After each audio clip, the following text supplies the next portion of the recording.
وإياك نستعين اهدنا الصراط المستقيم صراط الذين أنعمت عليهم غير المغضوب عليهم ولا الضالين آمين. بسم الله الرحمن الرحيم.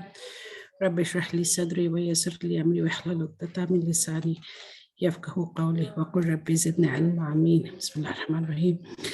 Everybody out there, Jazakallah khair for joining us. Alhamdulillah, we have quite a few people online, and so just to respect everybody's time, we are starting on time. And once again, thank you so much. And I will have Sister Miraj. Can you just, for those of us who may be joining a few minutes late, can you just, before we start with Sister Denise, can you go ahead and say what you said again about the chatting and the Q&A, and then inshallah, yes, Sister Denise can take over. Yes, Sister Nuzha, Jazakallah khair. So we will have Sister Denise's presentation first, and then we will go into Q&A session. If you already know your question, you can start posting in the chat box. And when Sister Denise comes to Q&A, we can you can unmute and ask your question. If you can raise your hand, it's good. If not, just unmute yourself. Let's listen to Sister Denise's presentation, inshallah. Right, just by helping me out, guys, if you can stay on mute, that'd be wonderful, inshallah. Bismillah. So I like this. I added this screen on here because I think we all need just a little bit of a mindful moment before the end of the day, or whatever times, the days that you have, and just a little bit that me time that we all should think of. And when I was attending all my seminars and training this week, this was something that we did, and I actually felt refreshed, because with all the stress that we've had from, I guess, a year, almost 2 years now, this little moment here, it makes such a big difference. So I put that in there just because I thought, why not? A little breathing exercises. But Bismillah, here we go. It might take virtual another 2 weeks. Yeah, so I'm childcare right now. I'm sorry, are you able to mute yourself, please? Jazakallah khair. So, alhamdulillah, we have a beautiful and wide range of healthcare professionals within our RSA community, which we're so blessed to have. And mashallah, tabarakallah, may Allah reward them for answering each and every one of my questions when I do call. So with the information that I've gotten, we kind of compiled what we're about to project to you guys right now. So it's several doctors and nurses across the board that works not only just they're not only having their kids in RSA, but they work for the greater good outside the RSA environment. So, alhamdulillah, I take their word and their suggestions to heart, inshallah, bismillah. So all of the healthcare professionals agreed that this is a very highly contagious variant. We already know that. They spread very fast. We've seen it in the news, and unfortunately, we're probably seeing it in our own household as well. The hospitals are seeing large number of cases in children, unvaccinated, and the elderly too. There is a projected spike that's coming up the next couple of weeks. So these are all the points that I've heard that they spoke about. So this is what the points I'm going to share with you guys too. And all the professionals we spoke about talked about the benefits of having not only the vaccination, but the booster as well, and not to mention the vaccination for the younger kids as well. So this is keeping yourself, heads up on the information of, if you're thinking about getting vaccinated. So before I start, I wanted to update you guys on the new CDC guidelines. This is as January 6th of this year. So again, I'm just going to put the stuff that we already know about the universal masking for everybody that comes into the school, and just recommend you guys wearing outside your home as well. Not to mention the 3 feet of physical distance when possible, as well as the area with ventilation and things like that. So this here has not changed, but I wanted to inform and remind you guys as well. So these are the new the updates concerning being quarantined and experiencing isolation. So now, did I skip a slide? Nope. Okay, here we go. So if you, and this is if you are tested positive, okay, you would still need to stay home for at least 5 days. Now, during that 5 days, you do not need to get tested. They said you should, it's recommended to be tested on the 5th day, okay? The 5th day. So during this time, treat this as if you have, you know, your cold, your common cold or whatever, because if you're having those symptoms, you stay home anyway in general if you had a common cold. So when I was talking to the professionals, they said treat this exactly the same way on the 5th day. Now, on the 5th day, whether you are having symptoms, if you have symptoms, get yourself checked, stay for those additional days. If you don't have symptoms on that 5th day, you are welcome to come back and resume whatever schooling or work that you missed. Now, here's also for the isolation and with contact tracing, guys. Again, same thing. If you are with somebody who, here's this one, if you're exposed to COVID-19, but is not vaccinated, and if you do, you could still stay quarantined for the 5 days, right? And on the 5th day, or I'm sorry, for this one here for 5th day, go ahead and get tested. This is if you are not up to date on your vaccinations. If you are exposed to COVID-19 with vaccinations, you don't need to quarantine, but please, even if you don't develop any symptoms, 5 days in, just go ahead for peace of mind to get tested. So they just dropped from the 10 to the 5 now, and especially on that 5th day to go get tested. And here is also the change right here. The date of your exposure is considered day 1 or day 0. So day 1 is your full day after your last contact with the person. So, so once you get your results, that's your day 0. So that first day would be your quarantine day, friends. Please, I request you all to mute yourself. I'm sorry. Please mute your audio. Is 0 is the day of your positive viral test. I'm so sorry, I can't hear. Thank you. So here's ending isolation for people who tested positive for COVID but had no symptoms. So this was very important too, right? So here again, this is directly out of the CDC. So this is what we also follow at RSA, as well as with the Dallas Community Health Department. If you test positive for COVID and never develop any symptoms, you should still isolate for at least 5 days, okay? So even if you tested positive and you don't have any symptoms, go ahead and isolate yourself for those 5 days.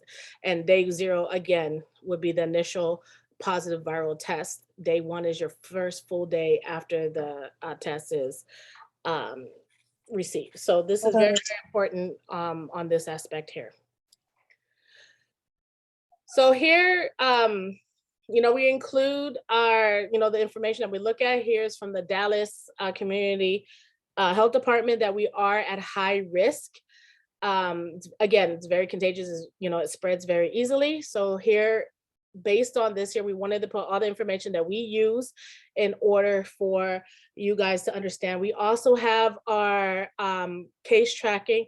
Now, unfortunately, with this one, we're not having complete data because since we've been virtual, we have a few incidents where we're having a hard time with, you know, our families are, you know, letting us know that they are, you know, COVID positives, and we do need to report these cases. So if you're not reporting it, our cases seem very low, but initially, actually, our cases are really, really high as of right now. So right now, what we're looking at, this is what we have right now, but this is not the,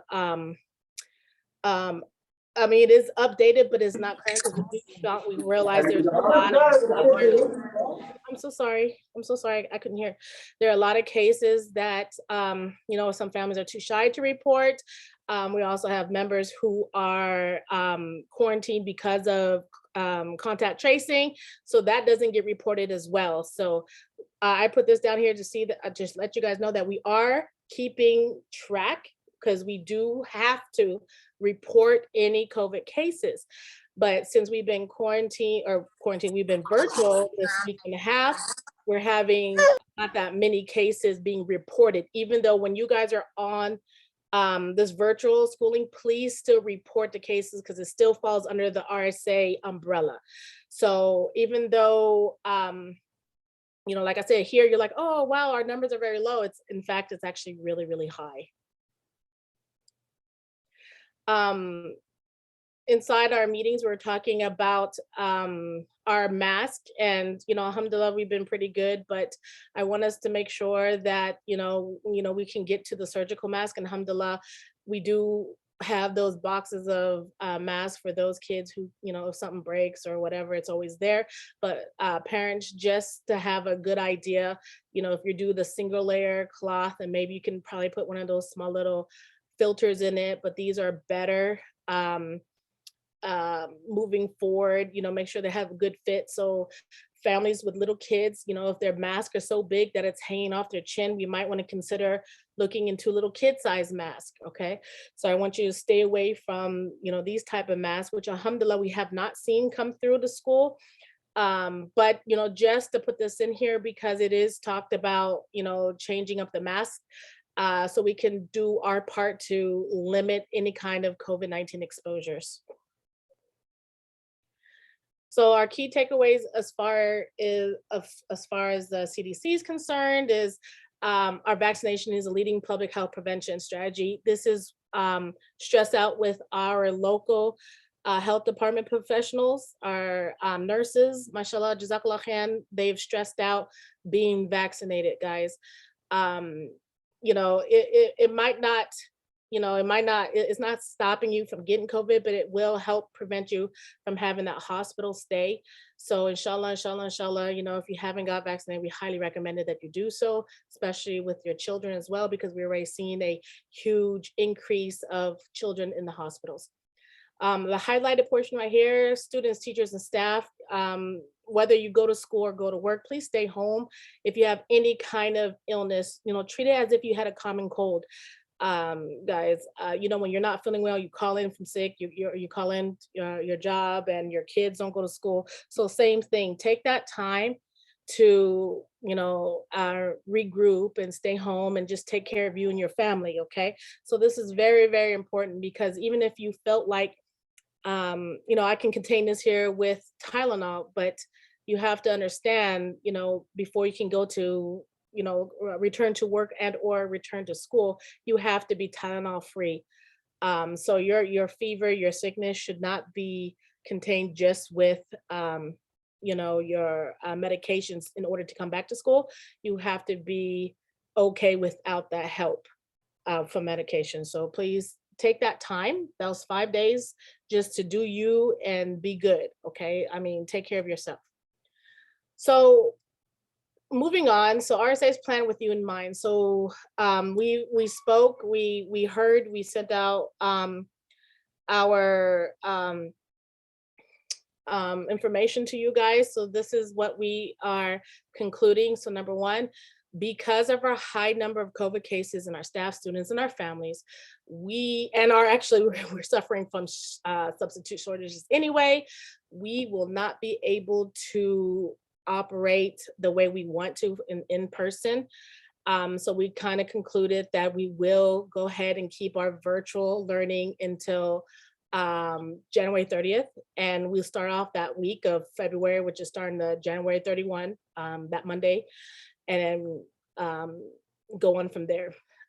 This was a decision that was with not only with our COVID team, our teachers, and alhamdulillah, your input from the outside resources that, the conditions that we have right now, we're not able to be at 100% with our staff if they are sick.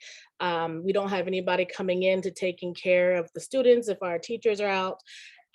So we wanted to make sure we take this time to make sure that our staff is at 100% for you guys, that when we are returning back from school, that we would have that minimal shortage. So this is our decision that we're going to do. And inshallah, you guys understand that based on everything what we're seeing right now and the numbers that are rising, these were the decision that was best fit for our RSA community, inshallah. And with that, my dear friends, I am open to any questions that you might have, or your thoughts, or if anything I can help you out with. Jazakumullahu kulli khair.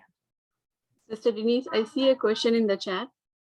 Is Yes. RSA collecting students' vaccination status? We had sent a survey in past, before winter break, there was a survey in Cheetah Beats about that.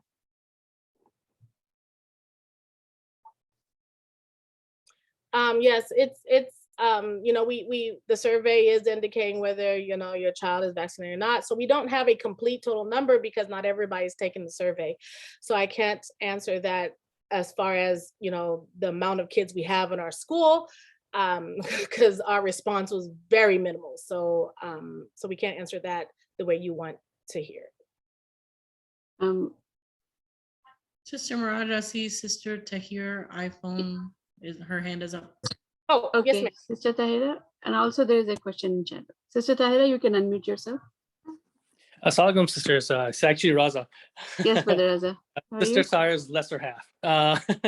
So I just wanted to actually, you know, since me and Tahar both are considering vaccinating our children, we were thinking also in about the staff and everybody is, you know, whether or not everybody has been vaccinated. And generally speaking, of course, you know, with medical conditions are under the thing. Generally speaking, after the vaccination, are we saying that is it going to be more likely, again, obviously situation and circumstances aside, is it more likely that we'll have less and less of online and more of in person? Is this really the main thing that kind of sort of keeping us from getting to that point, or are we just saying that since the cases are rising, we're just keeping online virtual learning? I think it's a mixture. It's a mixture of both. Yes, the cases are rising, and you know, we're kind of concerned about that. But also, we don't have, you know, vaccination. We don't have that many. We don't have that much data to support that, you know, the number of students that are vaccinated. So say, for example, we have 30 kids, we only got information on 12. And no one else has, we don't know what's going on. So being that, you know, that little bit of information, you know, in a perfect world, I would love to say, yes, we're all vaccinated. And it does limit, it does help limit the times we are spending virtual, right? Because when we're on campus, you know, alhamdulillah, we're vaccinated. We do have some policies in place, but again, I don't have that much information as concerning how many kids are vaccinated. You know, no one's turning in that kind of data for us to use. So it's kind of both, brother. Let me add a few more things. So like our teachers are 100% vaccinated and boosted. But we have right now at present almost 7 teachers right now, which I am not counting last week. 7 teachers are with COVID with the family members. So they were 100% vaccinated and boosted. And the morale is very low at our school right now. None of the teachers practically want to return. If there are, there will be only 1 and 2, but none of them want to come back. You know, so, and also when you look at the substitute, they all are not practically, they are not planning on coming and teaching anybody. So the question is, if the staffs or teachers are not planning on coming back, who is going to teach our students, you know? And I don't think this is just our school. If you look at nationwide, almost every school, they're having a shortage right now. And all of them are boosted because we knew our teachers are boosted and we knew they were vaccinated. And still they're going through the complications. One of the teachers, like, she has baby and her baby is not just going through Omicron, but also different variants added to it. So those are the challenges that we are facing right now. And all we are praying, because we all want to and we all hope to come back on campus, because we all know the instruction is better on campus compared to virtual, right? And that is what our main goal is, you know. But unfortunately, our parents, our teachers, our family members, some of them, they choose not to be vaccinated and not to be masked and to gather around during the winter break. And this is what we are seeing all over in the country, not just us, you know. And hopefully we all should have worked together and this situation should not have arrived. But our main goal is to go back on campus sooner the better. The only thing is the teachers are not coming, who is going to teach the students?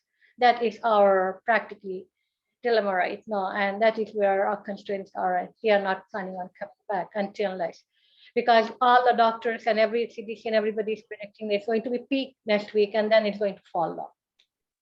I Yeah, have and- two more questions. that's totally- Gazala, in Yeah, I'm the- sorry.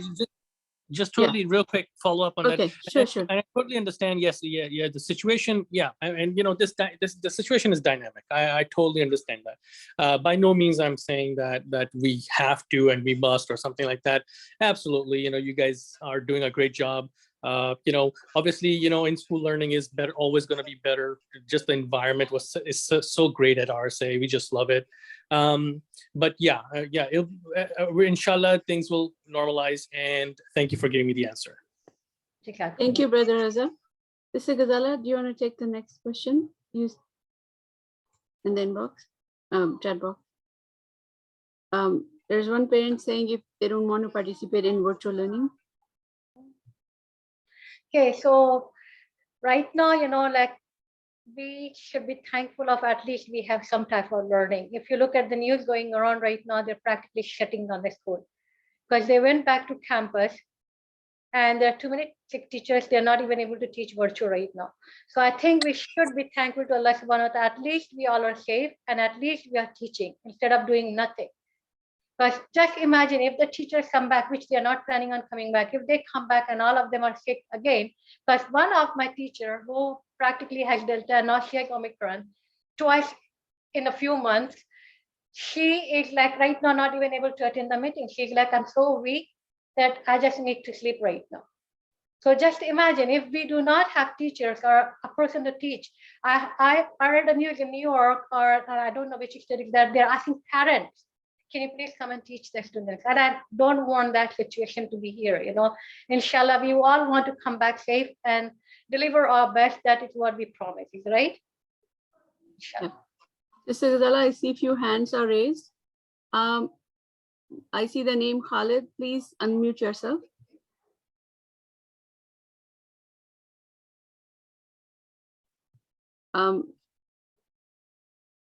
You have a question, you have your hand raised. Brother Khalid. Yes. This is Nasreen, Khalid's mom. Yes. For example, none of my children are vaccinated. It's just because I check with their doctor and they do an antibody test. And since they already tested a couple of months ago positive, they don't recommend for me, his doctor, I'm listening to my children's doctor, to be vaccinated, to wait until their antibodies drop down. So is that going to be a concern for the school? Because I rather listen to their doctor than just listening randomly to the news and that everybody should be vaccinated. So this is my concern as a mom. I'm not ready to vaccinate them because they still have their antibodies number up high. You can send a letter to the school, just like when you do not vaccinate your child, we need a letter from the doctor or any healthcare professional. That should be enough. Okay, but you are saying right now that they should be vaccinated before they get back to school. If they have a medical condition and if they already have antibodies and your medical... no, they don't have any medical condition at all. Yeah, but they do have antibiotics enough, so you can just send a letter. Because some people may have a medical condition. We've never said that they had to be vaccinated before coming to school.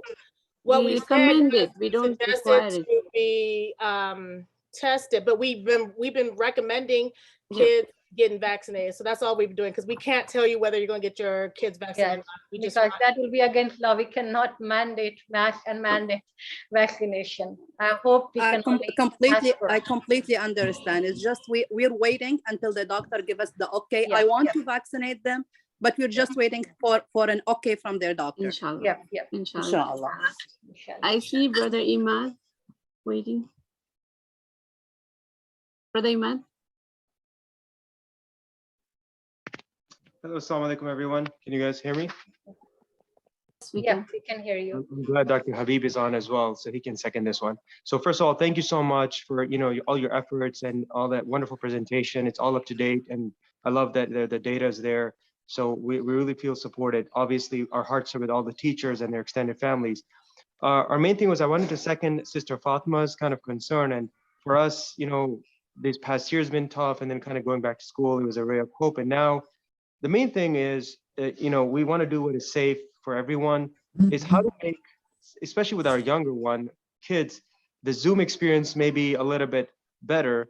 And, you know, we know the teacher does absolutely everything to kind of keep him engaged. So one of the suggestions I was thinking of, because, you know, I kind of work a little bit different schedule, is, you know, my wife works and we have to literally move our whole work to accommodate, you know, getting the kids sit down, is to shorten the day and get rid of the breaks. Sometimes, you know, like I get it at school, you have to do salah and you have to do lunch, but can we just shorten the day, especially for the younger kids, so they can just at 12 be, you know what, you did all the learning for today. And really what I'm looking for is, what is the threshold for punification, you know, because we do our best to sit them in front of Zoom, but honestly, like our younger kindergarten goer, around 12 o'clock, he is done. He does not want to sit. So for the Zoom only, I really suggest, even for the teachers, I mean, you just shorten the day and give him some homework. Because to 3 o'clock, just like they look tortured, you know, especially the younger ones. And Mustafa, mashallah, he's older, he can pull through, but I asked them too. So I would say, ask the parents, can we just get the learning that is very valuable to us done in a shorter time, but then supplement or, you know, change that, and please, other parents, with, you know, some kind of homework and things they can do on the side, and then they can tomorrow say, hey, did you guys learn what I asked you to do? So that's it from me, and Jazakallah khair. Thank you. So let me, Sister Ghazala, let me just chime in, and then you can give the RSA policy. Brother Imad Ahmad, assalamu alaikum. My name is Nuzat, and I don't know if we've ever met before, but it's certainly, we have. Okay, wonderful, alhamdulillah. Just to give a little bit of perspective, I kind of sit on the board of the Irving School District. We meet with the Commissioner of Education very often. Because of COVID for that 1 year, the nation, especially speaking of Texas, we've gone back 4 years in math. We have a learning loss of over $200 million. We've gone back a little more than 4 years in fluency. This is public school data. We have been given over $100 million by the federal government and several $100 million by the state to try and address the learning loss. We have students who have, and of course, if you look at the pattern across the districts in just DFW itself, they have shortened days. They have no days. Some of them are just 1 day a week, and the rest is, you know, you're on your own. Some of them are just 4 days a week. Some are 3 days a week, so on and so forth. And every district decided to do their own. Irving also did 3 days a week. And in general, we went back 4 years in math, and we went back even more in fluency.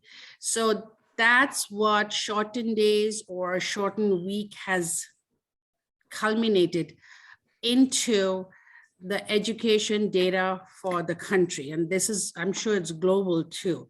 So I'm just throwing that out at you because that's one of the biggest things we are dealing with in our district is the learning loss. So Sister Ghazala, I'll let you take it from there. Sister Nuzat, like you brought the data. You know what, like when we did our virtual learning last school year, and we had the full day, and the reason we have a break, because, you know, it's difficult for a student to sit so long in front of the Zoom, like you all are suggesting, you know, but when they have a smaller break, you know, because generally more than 15 minutes, nobody has a capacity to focus, you know, they need a break. And also another thing that we looked at it, even though when we went virtual, our data was not as bad as the state. And you all looked at the data, right, Sister Nurjat and Sister Mikita and everybody. Our data, in fact, was much better than the state. And high school, the one that we the star, the EOC, our high school outperformed any school district and the state. It was all masters, 100% masters. Forget about just passing the star. So it tells us they did get something from virtual. Elementary, early elementary, I understand. Like maybe we can cut P and we can cut arts if you want. But Quran is something we will not cut down because Quran is what we are about. You know, because that is where they build the tarbiyah, because not just Quran, that is Islamic studies built with it. So maybe early elementary, like kindergarten, first grade, second grade, we can check with the teachers. We can just check out the PE part and make their days shorter. But the teachers will still be on Zoom. If you are working parent, like there was some comment like, I'm the working parent, I don't want my children to be off because they'll be jumping around. They can join the teachers. They can go for the reinforcement. They can do PE at the last 2 periods, and remaining of the students can go if they have covered all the content area. And also we have to understand the scheduling headache. Because if you have Arabic teacher teaching kindergarten A, she's on different timing over there. She may be teaching 1B. We cannot combine all those things. So sometimes you will have a Quran teacher totally at the last period, which we cannot do it because there will be overlap and we cannot fix that issue. So we have to understand the scheduling also, because Quran, Arabic and everything, the way the schedules are built in, they're teaching several grades. So we cannot just ask them, okay, leave the last period. Because sometimes I think it's kindergarten, so they have the last 2 periods of Quran and Arabic. So those are also things that we have to look into it. Or if you think your child is tired, you are the best judge, especially if you're early elementary. If you just let the teachers know, you know what, that person was tired, can they catch up tomorrow? And I know when your virtual teachers are very lenient, they can do that, inshallah. As far as PE, the arts, the research, inshallah, we'll check, because homeroom teachers have much more flexibility than the team teachers. And if they can do it within themselves, they can email you and how they can shorten their schedule, inshallah. Jazakallah, Sister Ghazala. I see Brother Momit waiting. Assalamu alaikum, everyone. Jazakallah khair to the RSA administration for even having these sorts of sessions available for everybody, and taking into consideration everyone's input. I just want to pose a few questions out there to the RSA administration and everyone in general.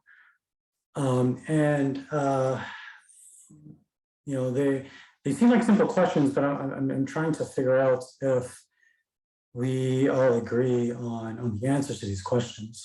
I want to ask everyone to just kind of reflect for a second and to ask themselves, the CDC guidelines that we're trying to follow in RSA and other places actually, are they working? We're almost 2 years into this. We've had, I can't even keep track of how many variants, of how many waves.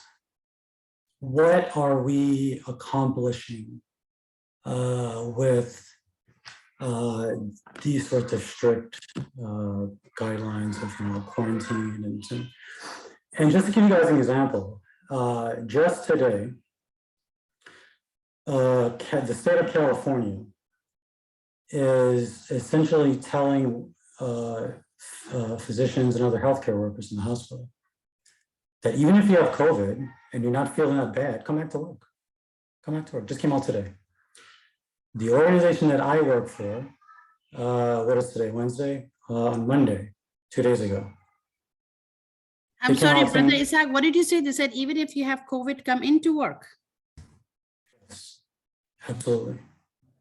Wow. My organization, I work in a hospital, as you guys know, has said the same thing. And the reason I bring this up is because as a physician, one of the fundamental things that you are taught in the physician-patient relationship, any advice you give anyone, it has to be practical. It has to be practical. That's why our religion itself is practical, right? These are not, the Prophet ﷺ lived his life he showed us, look, our religion is practical. It's not just on paper.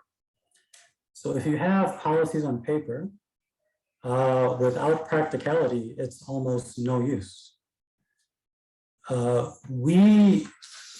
So going back to my original question, are these policies working? If they are working,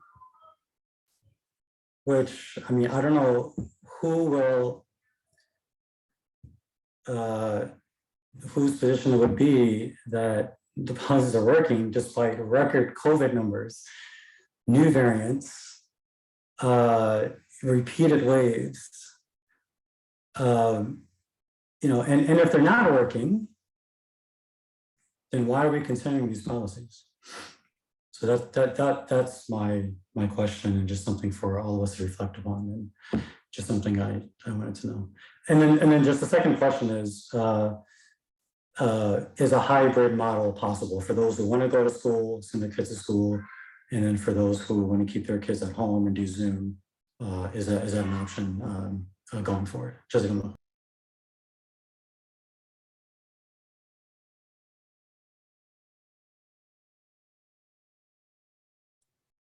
Jazakallah khair, brother. That was actually fantastic questions. But Sister, the second one, I can direct that question to Sister Ghazala about the hybrid model. Sister Ghazala. Sister Denise, because of the quality, I was not able to hear too much. If somebody can paraphrase it. Sister Nazar? Okay, so to answer the hybrid model, Brother Ishaq, there are pros and cons about that. The benefits are those students that want to stay home and study get to do that. Those who are, prefer in person, that's, that, but there are more cons to it. And something that we've just learned from experience. From an admin point of view, it's really, really hard for teachers to, if I have 6 kids on, on Zoom and I have 12, 15 in front of me, it's really hard to teach. How do you, engage the ones on Zoom and yet you pay attention to the ones in class? It's almost humanly impossible. And we saw this in our own private organization, and we saw this in public schools too. So the new version that they've created in public schools, those that can afford it and could have the plans going, as you know, they go through hoops to get stuff done, is, hey, we have a dedicated teacher for online and we have a dedicated teacher for in-person, because it's really humanly impossible as a teacher, and in the teachers online, they will testify to that. The second thing is, again, it's the technology part fails us a lot. For students as well as teachers, the camera is not working, the sound is not working, the student has disappeared, went to sleep, didn't get the work done, didn't submit the work, and especially for middle and high school also didn't submit it on time. So the hybrid model in a utopian world is great, but practically it's pretty much a disaster across the board. Sister Ghazala, any of the teachers want to add anything to that? Okay, so my question is, if we can go back on campus, because we love to have everybody on campus. The problem is teacher does not want to come back right now, and we don't have any substitute. If parents are willing to volunteer, if the teacher gets sick when we are back, we really love to have it, because our substitute we are running thin right now, because they are not confident coming in. Once we go back on campus, we'll still have shortage of substitute. If more parents can volunteer, we'll pay you as a substitute. We'll train you. We'll fast track the training and everything, but we'll need as much substitute as possible. But right now, if we can do hybrid, we can go on campus, because we love to have everybody on campus. The problem is teacher does not want to come back on campus right now, because like I said, already 7 teachers are sick right now. And 1 teacher just reported right now before our initial meeting that she's feeling the symptoms right now. So that will be 8 right now. Can I just ask, the teachers that are sick, how many of them have been hospitalized? How many were hospitalized? Oh, hospitalized, I don't think anybody was hospitalized, but most of them were having prolonged some symptoms. issue. and one of them is having a breathing issue right now. So, and most of them, mashallah, was a little bit weak, and that's it. But breathing issue, there is one having right now. Okay, alhamdulillah, that's great news. And so it kind of goes back to my original point, right? I guess I didn't give you guys a chance to answer the first question, so I'll just leave it as Okay. Can you? Mr. Iman. So Brother Ishaq, Brother Habib, if you had to give an advice, okay, and I'm just asking, I don't even know if I'm asking as an admin part of RSA or just an individual. I've always asked the question of physicians, where did flu disappear? Okay, all of a sudden we don't hear about flu anymore. No flu shot. No. So from that perspective, just yesterday I came to know, and one this morning tested positive for COVID. All of a sudden, people are testing more positive for COVID now than they did last year. And on the other hand, you're saying the doctors are saying at the hospital saying, hey, come in to work. How dangerous is this COVID going around for ones who are vaccinated and or not vaccinated? Is it okay to come back to work if you're feeling sick and you're feeling a little feverish and you have a cough and cold? Is it okay to come into work? Yeah, so those are the questions I was posing. So to answer your question, from my perspective, what we are finding out, and the reason I brought up those two policies, right, the organization that I work for in California, the reason I brought that up is because of practicality. Alhamdulillah, the coronavirus, even on the onset, even before the very first variant, back in January, February last year that we were finding, despite that, I sent well over 90% of my patients home. Even during the Delta surge, over 90% of the patients home. So yes, it can do damage. Over 90% of the patients what? I'm sorry, you're echoing a little bit, that's why. Your volume is not very clear, Brother Momin. Your audio is not very clear. You're muted. You're mute. All right, is this better? A little, yeah. So life of the teacher, brother. A life of the teacher. So I work in the emergency room, and so I'm first line, right? I'm the first person to see people with COVID, especially since all these clinics, they don't want to see patients, right? Because they ask you these COVID screening questions, and if you have a cough or fever, they tell you to go to the ER, which is pretty ludicrous if you ask me, because I mean, what's the point of a doctor? But so they all come my way, right? So well over 90% of the patients I've always seen, no matter what wave it was, no matter what variant it was, they're going home. They're going home, they're fine. Ever since the vaccine has come out, I have yet to admit a fully vaccinated person. Now, some people, a small percentage of people who are fully vaccinated for reasons will need to be admitted, yes. But just to give you an idea, as one physician, and I've seen, who knows how many hundreds of COVID cases, not a single admission since. So my point is this, as a society, we need to kind of take a step back and think about the big picture here. If we are okay taking trips, personal trips, if we are okay having family gatherings for Eid and Jummah on a weekly basis, 5 times Salah, we pray Salah in the masjid 5 times a day. There's no 6 feet apart going on there. We have masks. We're shoulder to shoulder. If we're able to do this on a regular basis, why is it different for school? And school is a noble cause. We're not having fun. We're learning. We're learning our deen, and we're learning the parts of the dunya that are important. So if we were willing to travel for this gathering, that gathering, this wedding, this party, that party, then why is it such a problem for school? And like I said, the statistics, alhamdulillah, are with us, especially if you're vaccinated. If you're vaccinated, then, at some point we have to look back and say, I have tied my camel as much as I reasonably can. The rest is up to Allah subhanahu wa ta'ala. And that's just my personal opinion. And I'm just listening to this garbage. I'm sorry. Yeah, so that's my view. So how dangerous is this virus? It has always been safe for 90% of the population, over 90% of the population. It's even more safe now once I apologize, that's my son. And even now that we have a vaccine, it's even more safe for the general population. And so that's why we are realizing slowly but steadily that, even if you have COVID, come back to work because we don't have any workers. Who's going to take care of ththese patients? Who's going to teach our kids? Our kids are falling way behind. Look at those shocking statistics that Sister, Nuza just displayed a few minutes ago. These are shocking statistics.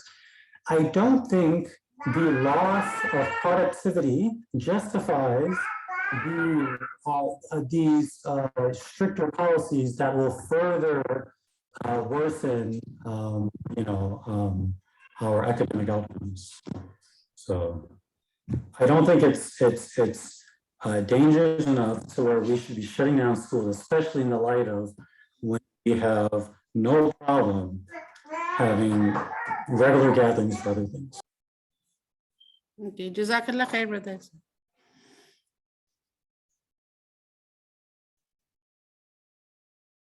Sister Nuzat, I see Sister Iman waiting for a question. Sister Iman? Actually, it's not a question, it's a comment. And I understand what everyone is saying. The thing is that the events that brother mentioned, those are all voluntary events. So if a person doesn't go to a party and there's still a party, then that person has an option to go to or not to go to. A teacher does not have an option. If the teacher goes, she has 18 to 20 kids at hand who she needs to fully focus on. And if she's feeling sick or her child is sick at home, because they're working women too. So if they have a child sick at home, and they're not able to fully deliver what they're supposed to do, then they feel bad as well. So it's not about that we are not willing to go. Trust me, brother, we are so willing to go back. Sister Ghazala said, every teacher, please go get vaccinated. We all went with like the first opportunity, the vaccination with the boosters, each and every one of us, 100% teachers. We were asked to wear masks, we wore masks. We were asked to take kids out for lunch, we did that.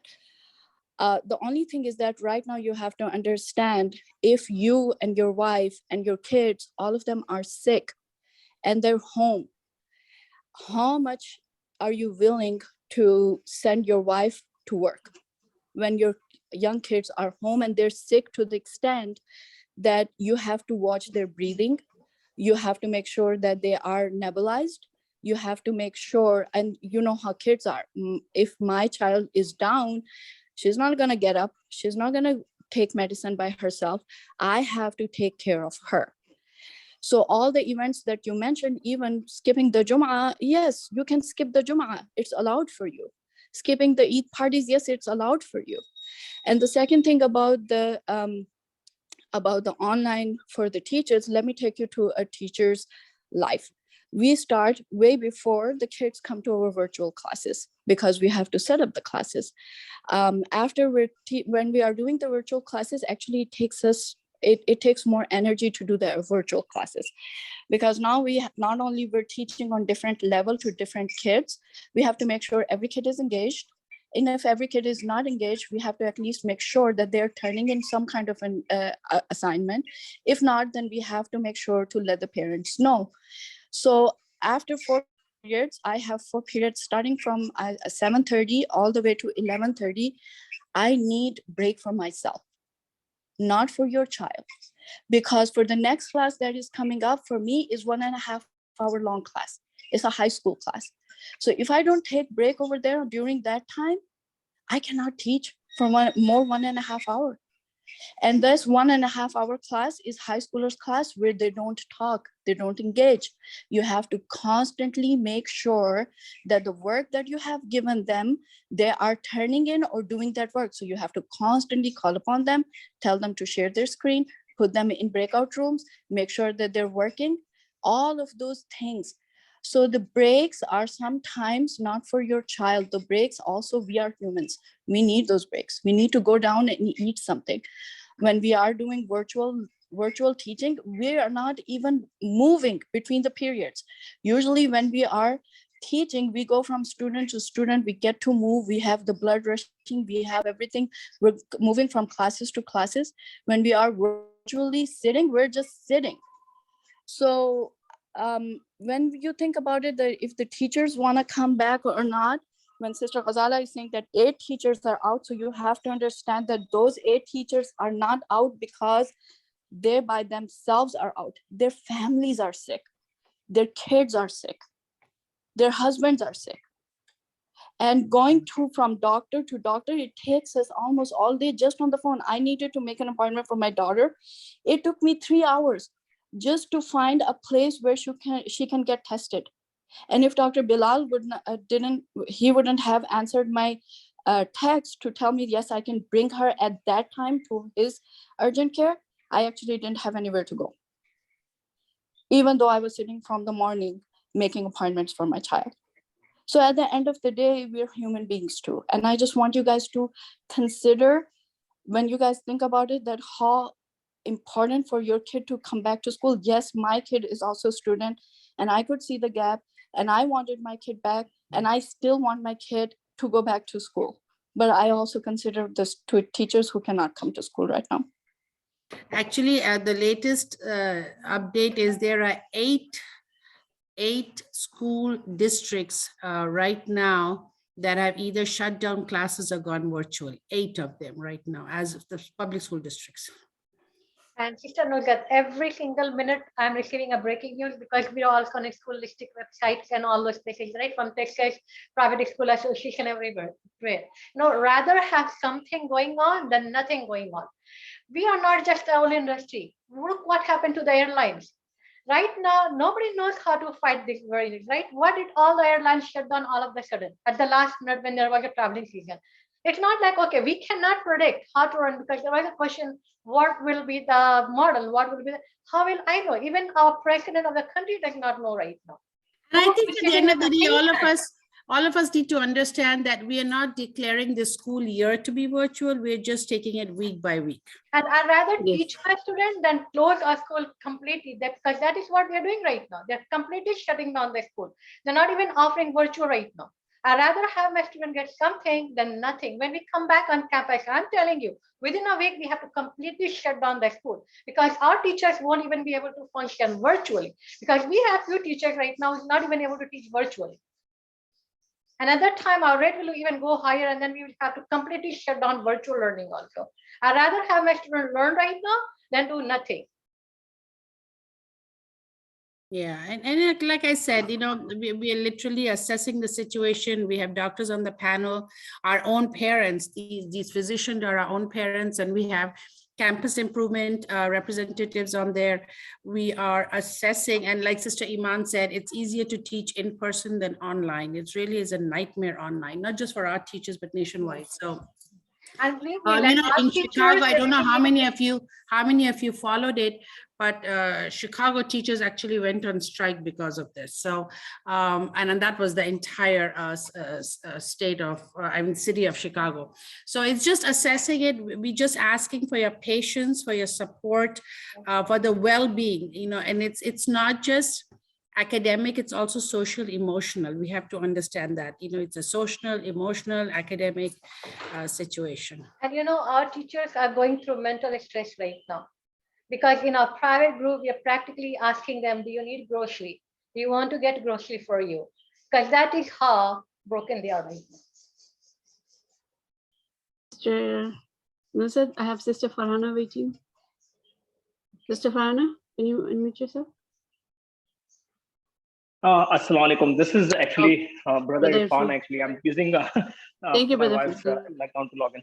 I just want a couple of comments based on Brother Ishaq and just based on everything you've said. Now, again, it's a perception. What I would want to bring out is to the family and everyone else who's here. I work in the ICU, so I see the worst part of COVID. So Brother Ishaq sees the good part of COVID where everyone goes home. I get to see where no one goes home. So just to give a different perspective, now with vaccination, people have, most of the people with vaccinations, they're not as sick as the non-vaccinated, but we still get some vaccinated people who have underlying diseases, especially elderly age and other comorbidities. And we have seen fatalities with vaccinated. And one of my fatality had booster. So just to get a different perspective, I see the worst of the patients, he sees the best of the patients. But the thing is, there are fatalities, again, not to discredit what Brother Ishaq has said. I do get his point. He wants to say that as a policy from the countrywide and policymaker wise, everyone has failed our students, our kids. Because if you look at other countries, they would close down everything else before they would close down their schools. And it's the reverse in US, but it's frustrating. I do understand, and I do hear what Brother Ishaq has to say, but it's a policy mess up that has happened at the highest levels where they should have closed down other bars. Like they, in Germany, like just taking an example of Germany, they would close down the bars, the other places that people can go, amusement parks and stuff like that in sequence before they get, so that the schools can remain open so that they can keep the infectivity rate low. But everything over here is upside down because all the amusement parks, everywhere to go party, everything is open, but the schools have to bear the brunt of it. And I have been talking to the management staff and stuff like that, but it becomes a logistical issue. Just thinking in perspective is, even if you get the teachers and the students and everyone to come to the school, with this quarantine and stuff like that, let's say even if the teachers, they are not that sick, but they want to get, or they have to stay home for 3 days, as it was with flu and stuff like that. Think of it that way. You stay home for 3 days, but 3 of your teachers are out and they don't have wiggle room to move teachers around. Your school has to be closed for 3 days, and then it just goes back and forth, where it becomes extremely complicated for them to manage everyone to be there. Again, this is just my thoughts. I didn't have any other questions. I just have some follow-up comments. Thank you, sister. Jazakallah khair. That was very, very, it's nice for us to know, all sides of the story. Thank you for your input. Sister Ghazala, there is a question here. Even with virtual, would it be possible to go back to full hours, 8 to 2:30 for pre-K, as it is 8 to 12 now? That is Sister Majida's call because I was not aware of it. Sister Majida, are you there? Okay, so I'll follow with Sister Majida and I'll reply to that email. Sister Miraj, can you please take a note of that comment and we reply? And it's from Farzana. It's from Farzana. The chat is being saved, right, Sister Majidah? Yes. Okay. Yes, it is. So yes, it is. even if there aren't 12 teachers are supposed to be there until 3, even if their class is going off, so she can attend the students, whoever wants to come back. So I have to check with Sister Majida, inshallah. Okay. Jazakallah khair. I have Brother Ahmed. You want to ask a question? Yes, assalamu alaikum. It's not really a question, Brother Irfan. He kind of echoed my thoughts as well. I mean, I agree with the school being virtual and remote. I heard some examples of where he said that people are partying, people are going to different places. I don't think those are examples where that should be taken as the basis to then go to school. Also, a better analogy, it would be, trying to go to, to a hospital where the doctors are not available because they're sick, right? I mean, would you send your kids to a hospital where the nurses and the doctors are not there and they're just not available? It doesn't make sense. So, I mean, in a practical sense, it just makes sense for the school to work remotely and for the teachers to take the necessary care of their families and themselves as well in this trying time. So I just want to provide my support as well to that decision. Jazakallah khair, thank you. I think if you guys are having your hands up, like if you click the hands up, if you put your hands down so we can see the next person in line, that would help us kind of organize who we're going to call next. I am trying to lower the hands. Okay. I think it's Brother Shamsu. Okay. In line. Yes. Okay, go ahead. Yes. Yes. Assalamu alaikum wa rahmatullahi wa barakatuh, sisters and brothers. Again, thank you very much for organizing this meeting. I am a hospital medicine doctor. I see admitted patients, not in ICU, not in the emergency room. Even though the severity of the patients is not the same as Delta, patients are getting sick, and I agree with this modality for the time being. The second thing I would like to say is if there are parents or families who are reluctant to get their vaccination, I think it is better to have it or to get it because even though it doesn't prevent COVID, including Omicron completely, it decreases the fatalities and the number of people who are getting hospitalized. So anyone who is eligible to have it, I think I would like to encourage everyone to have the vaccination. I have all my family who is eligible vaccinated, including my kids. I have a 4-year-old who is not vaccinated because he is not eligible. So I encourage everyone to have the vaccination. Jazakallah khairan. Sister Nazar, we have so good to see you. It's been a while since I saw you. Alhamdulillah. Okay. Assalamu alaikum, sister. Wa alaikum assalam. Sister Fatima, you have a great question here. Yes, we do have solutions, absolutely. And I think, are your kids both in elementary school, Sister Fatima? Yes. Okay, great. So we can have Sister Mazida call you back on that. Absolutely. You know, we understand the difficulties on both sides, parent side as well as school side and teacher side. So absolutely, we will address that. We will help you get through it because the last thing we want is for our students to fall behind at all. So absolutely, we'll work with you. I will have Sister Mazida get back in touch with you to see how we can find the best possible solution for you.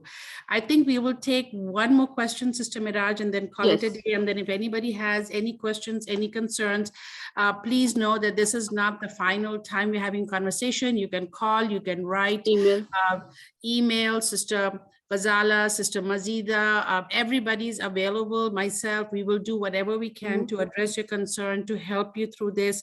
Inshallah, we will encourage each other through this, support each other through this.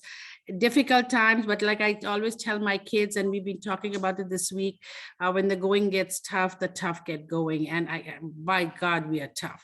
We are going to make it through this, inshallah. All right. I have Sister Zahra and Brother Farhan. I see their hand raised. This will be our last question. And I've been working on it. Okay. Everybody can hear me. This is Farhan. So I just want to say, really, I don't have any questions. I actually heard so many things here. I just would like to, offer all my support, all I can do. Me and Zara both are working from home for a quite bit of time. I go to office sometimes as well. And both of our children are going from their childhood, like Iman and Muhammad are there for a long time, okay? And I, literally speaking, like the efforts you guys put in for our children, I don't have words to thank enough. I really would like to say that the efforts you guys are doing, we are totally in support for that. Whatever we can do, means sometimes we do have our work going on as well, but whatever we can do, we will be there to help what we can.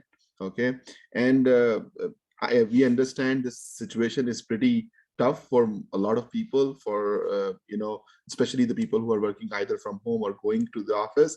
But we are talking about education for our children. And from where I am, I'm from Pakistan, we learned that, teachers have a lot more, respect than even sometimes parents, because they are the ones who help our children to learn so many things. Means when I listen to Sister Nusrat in the morning, I don't know how to say that I'm so blessed to listen all of that. Okay, so just wanted to give my perspective that I am in total support of whatever the decision that can be made, whatever the accommodation that is needed from us. We will try our level best to do it. Okay, so that's all I wanted to say.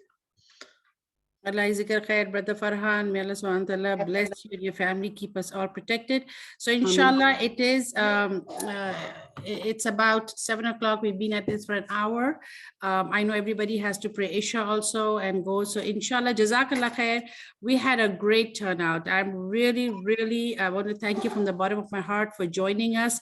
And like I said, it's not the end of the conversation. We are going to keep assessing the situation. We have a whole crisis management team that is constantly in conversation, no matter what time of the day or night it is. There's constant conversation going on. There are parent representatives on there, there are teachers. Sister Denise is heading it. I don't think Sister Denise and Sister Ghazala have anything less than 1,000 words typed per minute to each other. But Jazakallah Khair. We'll keep it going. Keep your emails coming. Keep your comments coming. We will definitely do the best that we can to make sure that our kids still get the best of the best, whether virtual or in person, and we'll keep assessing this situation. Sister Ghazala, you have any last minute words? No, just want to thank you to the parents, because they are the one who have the kids with them besides working. So really do not know how to thank enough. If only that was a regular day, I would have given all the sisters a hug from me, because that is virtual hug, Sister Ghazala, virtual hug. And thank you, special thank you to all the parents, especially they all are also going through a lot right now.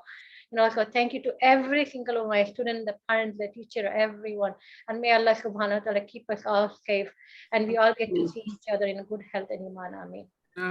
Sister Ghazala, let me just add one more thing. And alhamdulillah, I've been getting some personal chat texts here. For the parents, please communicate with your teachers, if there's any issues going on, because we don't know anything, right? We get on Zoom, we teach. But if there's a hardship in your home, let us know. And just like Sister Ghazala said, we can bend over backwards. We'll figure out what we can do, okay? Because I know this is so cliche, we're in this together, but it's true. So if my parents are telling, if I don't know anything's wrong with my parents, I'm going to go as is. But if you're suffering or having a hardship, if your kids are, having a hard time too, let us know so we can actually work around that. Because we don't know if you don't communicate. So I do want this, huh? Yeah, and really, if you need food delivered, you need a meal train, you need groceries delivered. This is what a community is all about. This is what family is all about. So if you need anything, reach out to Sister Miraj, reach out and Sister Sherry, let us know. We mean it from the bottom of my heart. Doesn't matter what you need. Insha'Allah, bi'idhnillah, we'll be there to help. Also, Sister Nuzat, and I hope y'all don't mind, but also, if you need anything from the school as well, like the books for the students, please email us and let us know. And I just want to remind everybody, this is not the whole school year we're just asking for a short time so that our teachers can recover and their families can recover as well, because we all want to be strong. We all want to be strong and there for everybody, so we do what we can. Sister Miraj and myself and Sister Mazida, we're there every single day regardless. One of us will be there, and if you need something for the students or for yourself, whatever, just email us and let us know. It goes for the teachers and the parents as well. Okay, Jazakallah khair, inshallah. Bismillah ar-Rahman ar-Rahim. Wal asr, inna al-insana lafi khusr illa alladhina amanu wa amilu s-salihati wa tawasaw bil haqqi wa tawasaw bis sabr. Assalamu alaikum wa rahmatullahi wa barakatuh. Assalamu alaikum.